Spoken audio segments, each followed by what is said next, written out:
everybody, welcome back to the channel. I'm here again with Dillon Lange, and this time we're going to talk Nosferatu, which came out Christmas Day, and is a Christmas movie. I mean, there's even a Christmas tree in the house that we see for a while. So Christmas time, Christmas movie, but it's Nosferatu. Not a shot-for-shot remake of the 1922 version, but pretty similar. And so I'll just throw it over, as usual, to Dillon for some opening comments.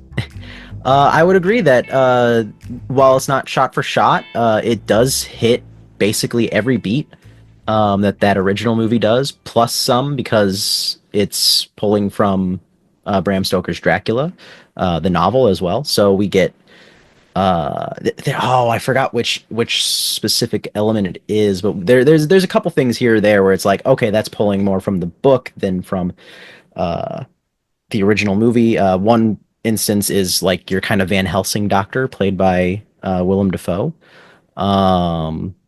but somehow it even gets dialogue from the silent film accurate. They have Ellen Hutter talking about how you killed these roses. They include that. Why did you kill these flowers? Yeah, not roses, but yeah. I thought this was beautiful. It's simultaneously beautiful and grotesque. It certainly isn't afraid to kind of cross some lines in terms of subject matter. There's a couple different instances involving like necrophilia and the like, and even Orlok himself is like a very decayed looking vampire, and you get some romantic scenes with him, and it's like, I feel very disturbed by seeing this, but also it's all shot so beautifully. Like the very final shot of the movie is like as gorgeous of a painting as you could get, but it's also really nasty. I really loved all of the performances. Count Orlok especially, from the look of him. There's some controversy I've heard about him having a big mustache. I thought it worked really well whenever he's got his cloak on. Some of the scenes whenever he's going around more like monster mode, where he's like fully naked, since it's like the only hair he has, it is a little distracting in those moments, but I think he looks incredible, and the way they shot him, almost like the Jaws shark, where you really don't get a full look at him until the third act of the movie. Right. Keep it in the shadows. You know, my husband is one. He said when he saw people comment about the mustache, he's like, "Yeah, but they want to make him look like Vlad the Impaler." I mean, even my husband's familiar with that painting of Vlad the Impaler with all the facial hair. And the whole naked vampire thing, I'm like, this, if you want to see vampire peeing, this is your movie, right? Because he apparently sleeps in the buff. Again, like even that, like, it's definitely not afraid to show like grotesque images and nudity, and it's a very it can be a pretty heavy film, definitely. Certainly not like the lighthearted Christmas family film that you want to go out and see this weekend, but if you're a horror lover and you're not particularly interested in Sonic 3 or the Mufasa prequel, this is certainly more up your alley. I thought it was pretty good. I a couple times I thought it dragged some. My husband said he also kind of felt it dragged in some places, but I also felt that way through Dune 2. The first time I saw it, the second time I saw Dune 2, I thought it just flew by. So I'm kind of wondering if I saw this a second time, would it seem to go better? I'm not quite sure what that is about my brain this year. That like the first time I see a movie, it's slow, and the second time it's not. But the dreamy pacing I was fine with that, except a couple times it just seemed to be like maybe a little too dreamy. But I don't know if that is just me, probably. But there was a lot of, it was gorgeous. I mean, and it was even, again, my husband who would point out, when the vampires are around, everything's like black and white, or it looks black and white. And then when he's just like not around, but his presence is around, and everything's like really desaturated, but there's still some color. And then when he's not, around, then we have a color movie, you know. So it's like you can almost tell how much of the vampire is imposing its presence on a scene by how little color is left, you know, how Yeah. much. So I kind of feel the same way about movies the first time I watch them, just in general, is that usually I kind of feel like I don't know if it's just because like I'm in a movie theater and I'm like thinking about how I need to get home or something. Like that might be an element. But I've also felt that a couple times this year while watching a movie like for the first time and being like, oh, this kind of drags, and then on second it kind of just goes by. mhm. Um, though in my opinion, just personally about because I'm not huge I'm not a huge fan of like the Dracula story. I kind of feel like the story of Dracula itself drags a little bit. Um, so like, I don't know if my feeling is necessarily a complaint of the movie or a complaint of kind of the source material. If that makes sense. Uh, But we have seen this story multiple times before, and I really love the 1922 version. Um, and I haven't seen it in a while because I had it on VHS, of course, decades ago when VHS was a thing, and it had this gorgeous soundtrack to it that sounded very like something you would have put behind a silent film. And then, of course, we all lost our VCRs and had to get DVDs. And the DVD I got of it had this really weird synthesized kind of upbeat music, and I'm like, this is absolutely the wrong music, and it just didn't go with the movie. And after that, I just didn't watch it again because I you know, it's like but now it's available on YouTube. I could watch it again, and somebody on YouTube surely has put some more sinister music to it than whoever did that yeah, DVD put on it. But it's a great movie, and considering, you know, the limits of their technology in 1922, you know, the fades and the double exposures and stuff, and all the shadows and things are just really, really impressive. And it's a super creepy, creepy impressive. movie. You know, it It, will take a couple of minutes to kind of get into the whole performance of the silent film era. You know, but once you kind of get used to that, the actors are like really, really overacting, right? Um, then, you know, once you settle into that, it's just a great movie. yeah. So I'm glad this one was, you know, at least probably nearly as great, not as great. Yeah. I'm a Robert Eggers fan, like a really big one. The Lighthouse is like maybe like a top 10 or 15 favorite movie for me. And so of course I'm going to be really excited about whatever he makes. So I was excited about this. And I kind of prefer it to the original, just because some of the little tweaks and changes they do to the story, like from the get-go, it's clear that uh, Orlok is something that Ellen kind of summoned in a moment of desperate longing and loneliness. Mhm. That tweak, that change alone makes the material more interesting for me.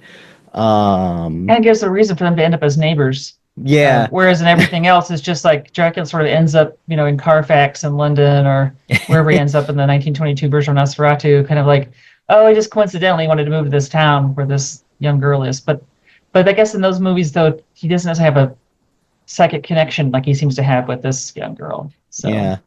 But to go back to like the original, though, I do think that it does have some incredible visuals. I mean, the iconic visual of just the shadow on the wall, which gets Mhm. echoed here in like an extended sequence, which was pretty cool to see.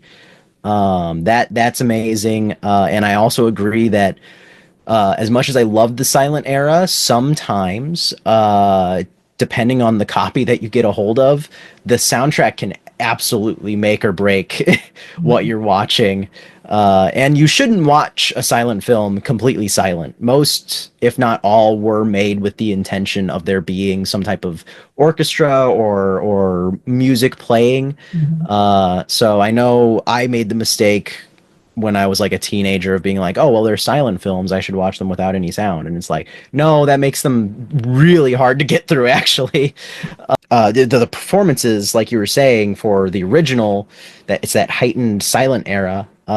And something I found really interesting about this new one was that uh, the performances in this weren't as nuanced as like some of Eggers' other films. They felt a lot more kind of stagey, if that makes sense, like something from like a Okay. stage play. And the dialogue especially felt that way to me. And I think the performances are again phenomenal, but they're Mhm. definitely not what I think a lot of your modern audiences are necessarily going to be expecting from a movie these days. Well, I know, And, and I, somewhere about halfway through, my brain went, these people have brought their A game. Everybody's being really fantastic in this movie. yeah, and yeah, they are. I mean, even the dedication again of Bill Skarsgård lowering his voice an entire octave, and like just being unrecognizable in every sense of the word.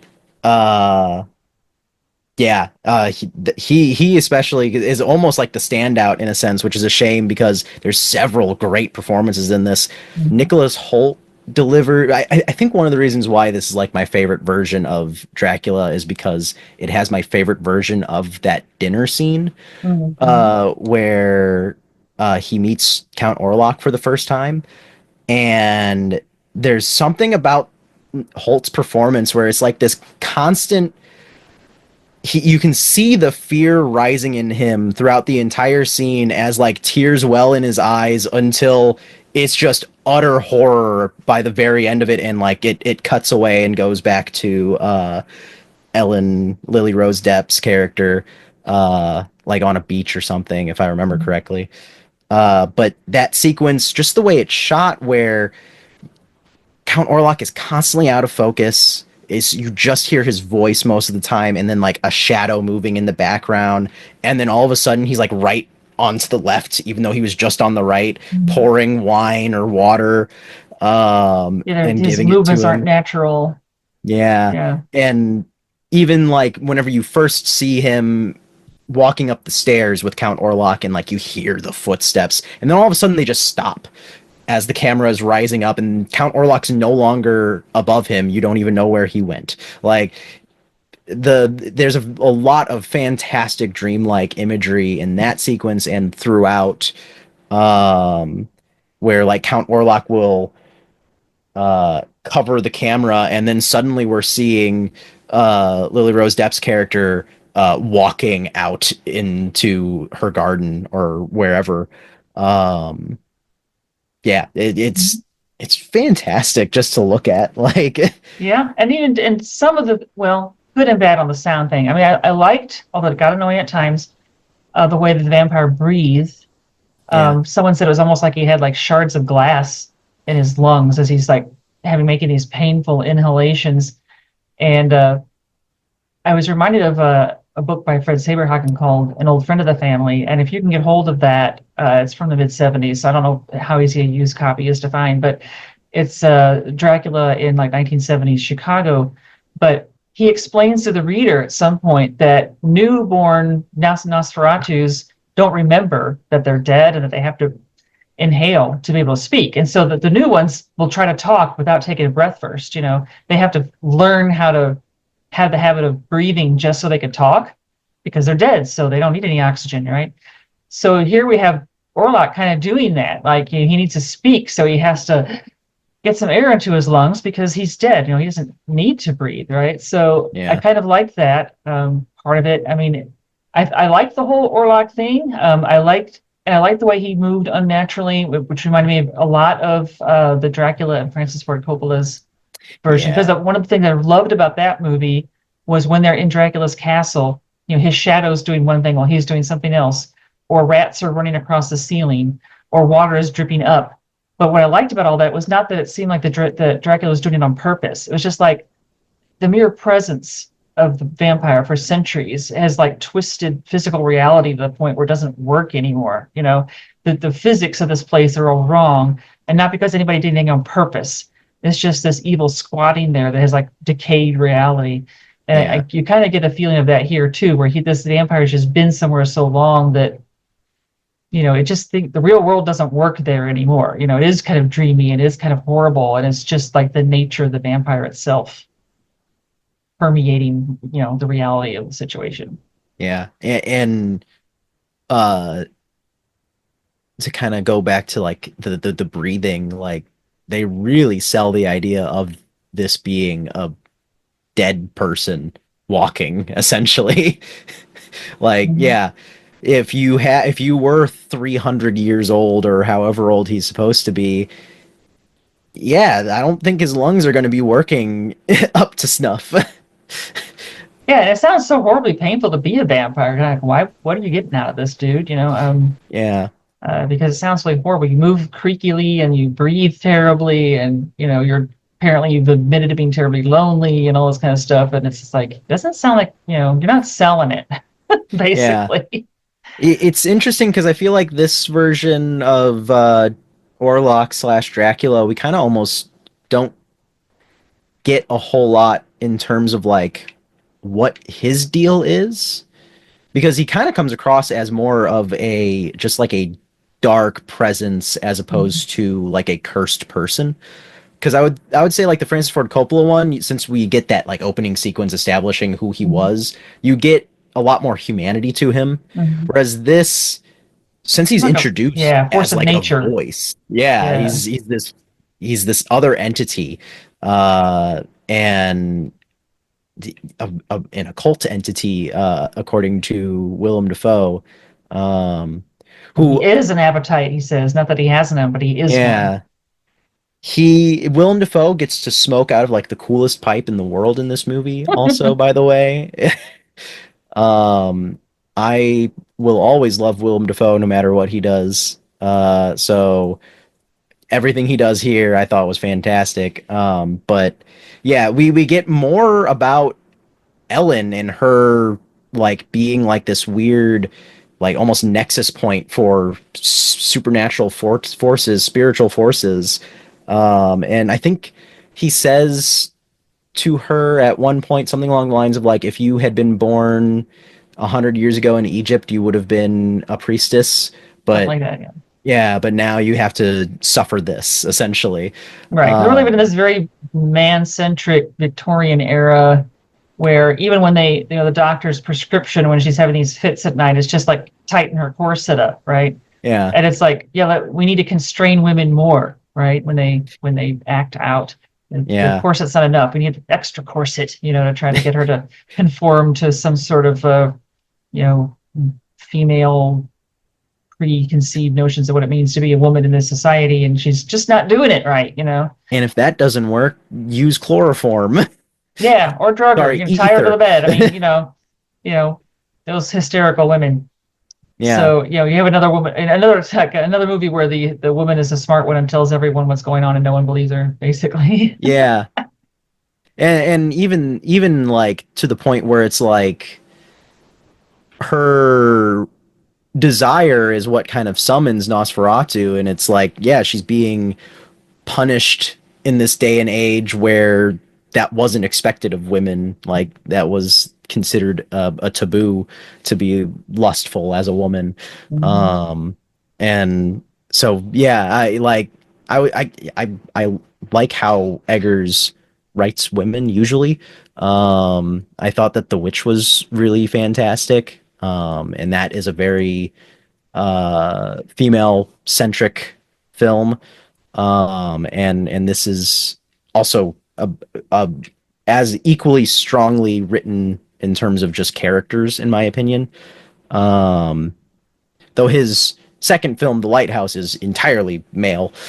It's two guys and they lose their mind on a lighthouse rock. Right, because it's that Flannan Isle disaster. I have not seen any of his other movies, so this is the first one that I've seen for me. Okay. I would recommend going back and watching some of those because that like just his dedication to like period accuracy in terms of like visuals and like when it came to the production design for The Witch, he refused to let the set builders use like modern saws. He Mhm. was like, no, we're using like the actual materials that they used in the time period, because if we used a mechanical saw, you'd be able to tell that from the circular design that this wasn't cut the way that it was back then.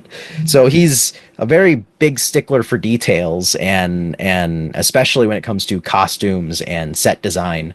And I'm sure there's something here that he got maybe a little bit wrong because nobody's perfect, but it all helps sell like an authenticity where it's like, yeah, most people might not think of that. Like, no one's looking for the granular detail in a fence post, but the fact that he goes that extra mile, there is something about his movies that you can just feel that.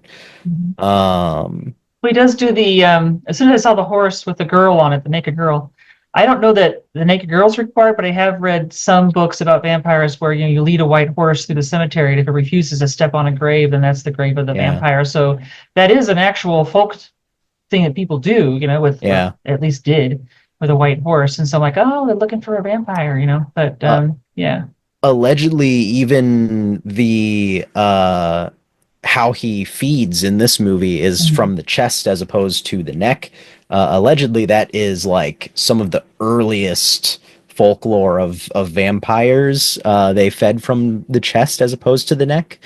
Mhm. I'm not sure how true that is. That's just Yeah, something I'm I trying to think because read. I've done a lot of research on vampires, but usually they're in the old sort of tales. I don't know if they technically like eat people like that, but usually Yeah, they're just like they just bring plague. Their very presence just brings plague and brings yeah, death. Like they walk past your house and you get sick and die or whatever.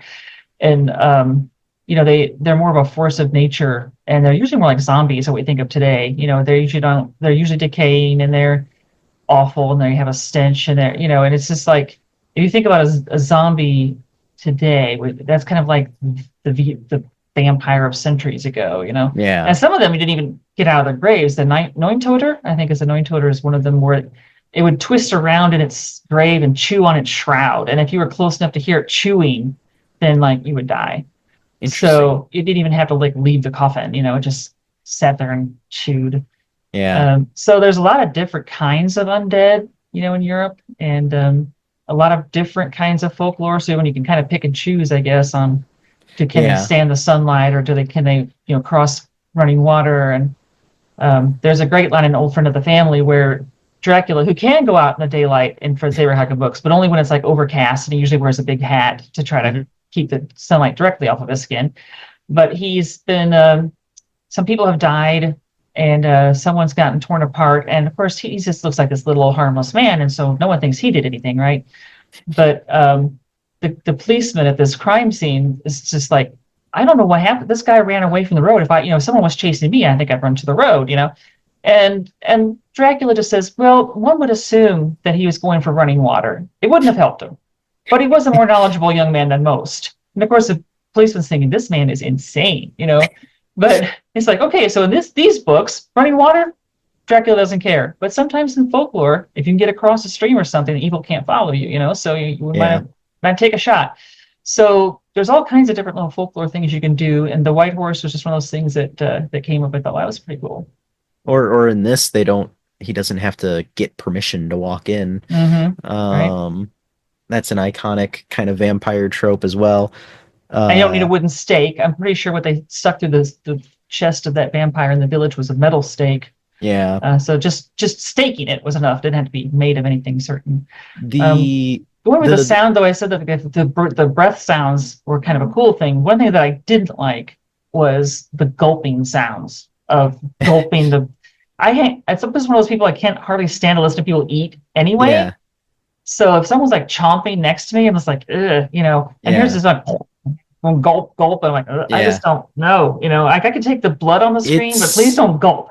yeah, it's one of those things where it's like I like it because of how grotesque it is. Like I've never seen a vampire feeding that like physically made me like want to gag, but like just the way that like it hard cuts to him and just his entire body's like pulsing whenever he does Right. it. It was nasty. Yeah. Um yeah. Uh yeah, his feeding is definitely very different and a lot more Very intense. disturbing. Yeah.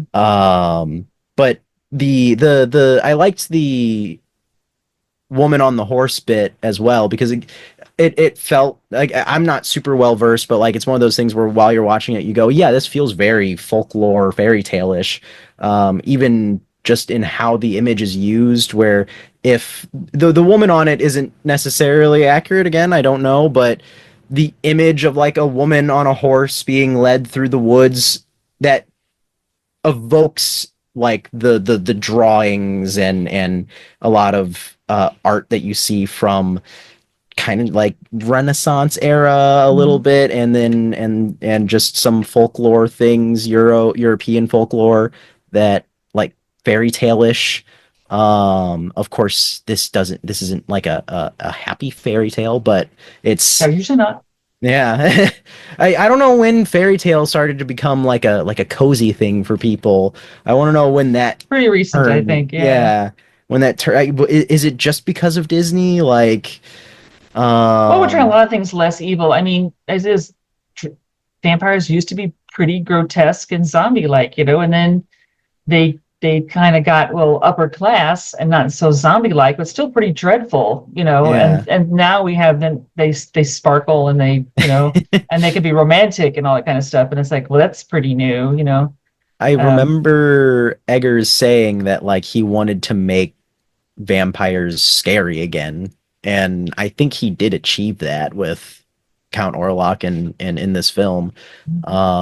But yeah, for me, I've never been super into vampires just because my generation of vampires was like they sparkle. And if you go back a few years before that, it's like Angel and Buffy, where they're still like love interests in a sense. And the vampire takes that I've liked the most out of what I've seen are like Near Dark, where they're like kind of like greasy, like these greasy hicks who go around with in yeah. their RV with the aluminum foil on the windows. That's one of the best vampire movies ever, and the word vampire never comes up even Yeah. once. It's so good. I love Near Dark. And Hmm. then also George Romero's Martin, where it's not even super clear if Martin is actually a vampire. He like goes around and he drugs women and then like drinks blood from their wrists that he slits open with like a razor blade. Um, and he's also kind of like just like a greasy rat dude in a sense. Like there's nothing about him that's romantic. He has these visions in black and white of like that seem much more romantic, and sometimes they're even set in like a gothic castle. But like then it hard cuts to like the reality of the situation, and it's just like it's gross and it doesn't feel good or anything. Like there's no uh heightened fantasy um that you get with some other interpretations of vampires. And that's kind of really what I liked about this one was, yeah, no, he's grotesque, like Hmm. just everything. You can Yeah. almost smell him off the screen. Right. Like, And the mustache, although I think it works for the character, again, that was kind of the grossness because when he's feeding and then he gets up, there's the blood's dripping off the yeah, mustache too. And it's like, oh, okay, this is really, I'm not usually bothered by stuff on the screen too much. I mean, I've watched horror movies and, stuff my whole life, but it's just the way it's shot and stuff some of these were just a little bit disturbing. yeah. Yeah. Uh, Eggers is known for being like alongside Ari Aster because he got his start with A24 Mhm. producing The Witch and the Lighthouse. So he and Ari Aster, who did Midsummer and Hereditary, they're Mhm. known for like really genuinely disturbing imagery in Mhm. their films, like The Witch, which is really good. I strongly recommend checking it out. However, it does feature like a woman. You don't see it in explicit detail, but it features a witch like grinding a baby in like a grindstone, and it's like, and I think she's like in her really old hag form, and like is like naked while doing it or something. And it's like, it's just gross. Everything about it. You're like, oh, what's happening here? And I was a little worried about this in a sense because it's Focus Features, I think is the name, who's like a subsidiary of Universal. And I'm like, okay, so this is leaning, and it's a remake of a known thing. I'm like, okay, this is starting to lean a little commercial in a sense. I don't know how commercial Nosferatu and Dracula really are, but uh, and I was like, I don't know how far he's gonna be allowed to kind of get away with compared to his first three films, where there's a lot of really surprising stuff in them. And no, he still manages to even there's a moment where some kids get it from Hmm. Dracula or Yeah, it's Orlok. backlit, but there you still know what's can tell what's going on. Yeah. Yeah, that was really surprising, especially in a year where there was so much controversy about the third Terrifier movie for Mm. featuring just the aftermath of what happens to a couple kids, which that's a whole discussion. I don't know. I'm not in love with those movies, but like I don't think that the Terrifier films necessarily crossed a line in doing what they're doing, and Okay. this I don't think necessarily crossed the line with that either, but it's certainly pushing buttons. It Mhm. is upsetting imagery and upsets some people more than others.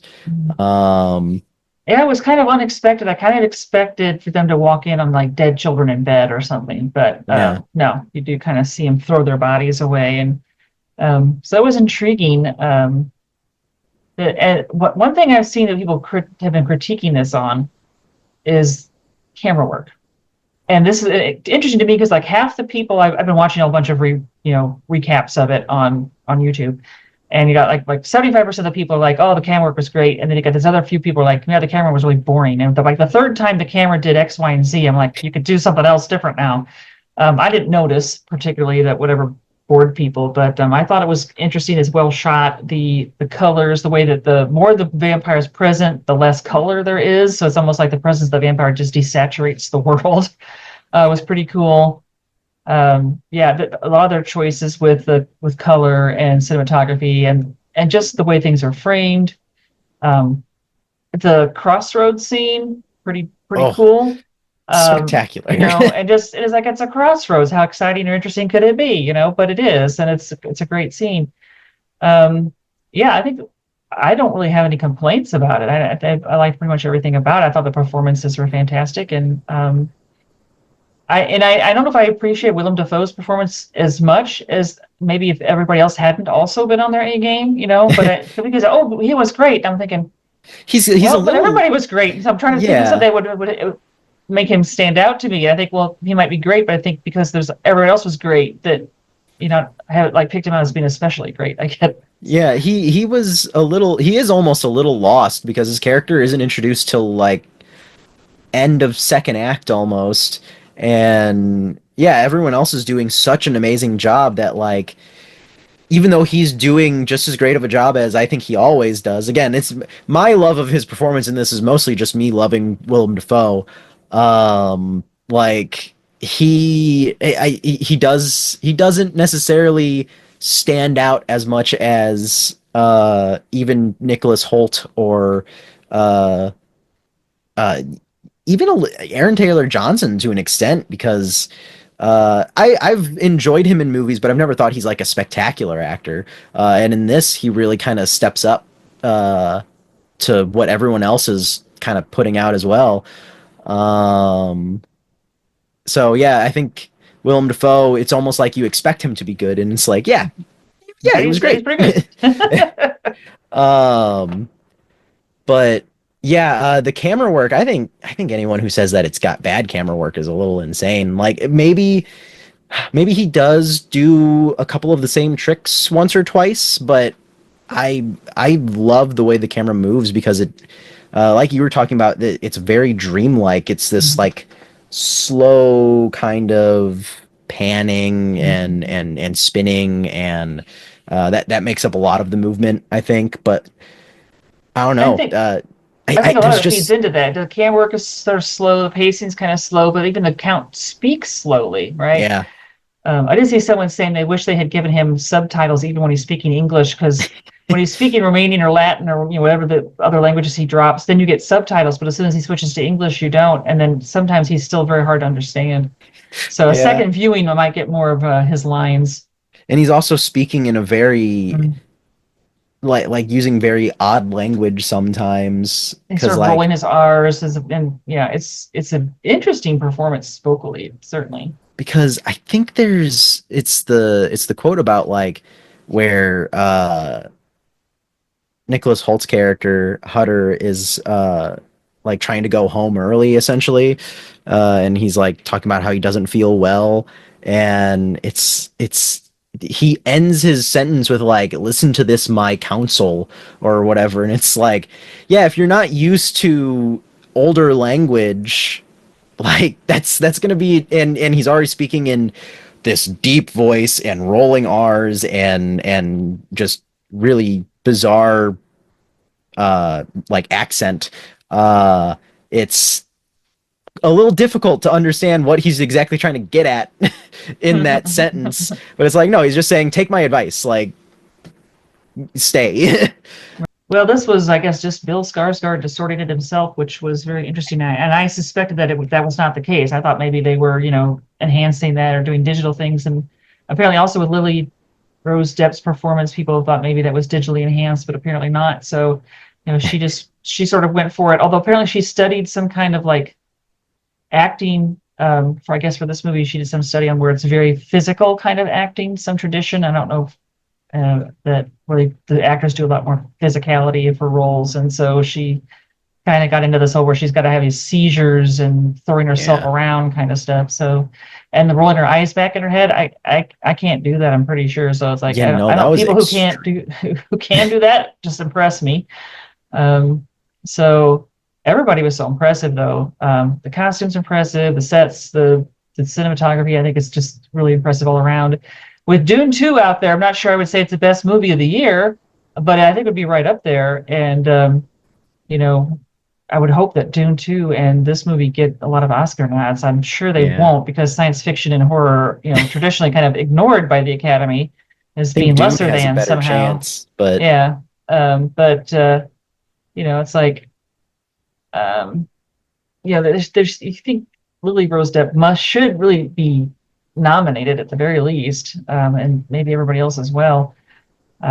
So I don't know. I just it's thought I don't know if there's any really a lot of weak spots unless you don't like the pacing or something. But yeah. but again, I think that sort of dreamy pacing they took and the way the count speaks, kind of slowly, and it just all is supposed to like draw you into a more of a, this isn't really the real world anymore. We're now in this sort of nightmare that we can't wake up from. Yeah. I agree with it being kind of I would say, even though I've seen I think almost 70 movies that released in the last year, this is certainly like the first one where I really like went, oh wow, that should be like an Oscar nominated performance, outside of, I mean, I thought Timothy Chalamet was really good in Dune. And there's this one movie called I Saw the TV Glow that I thought the lead actor in that should be, but it's a little horror oriented, and that's definitely not going to get any nods or anything. And I think that, to me, Timothy Chalamet isn't going to get nominated for Dune. I think he's going to get nominated for his Bob Dylan biopic Mm-hmm. that he's in. But yeah, really, yeah, I agree. It's again, like, the complaints that I have with this are mostly just the stuff that I don't really care for, the structure of Dracula's story or anything. But it's like all of it is executed so well that, like, my superficial complaints about some of the stuff, like, it really doesn't matter much to me. It's definitely uh in my, like, I want to say, like, top 5 or 10 of the year. Obviously, both of us like Nosferatu a lot. If you saw it, I hope you did too, and enjoyed the experience, even if it was a little weirdly gruesome at times. And remember to hit like and subscribe. If you have some comments, you like what we said, didn't like what we said, there's a whole comment section down there for you to leave your opinion. And we'll see you next time. Bye bye.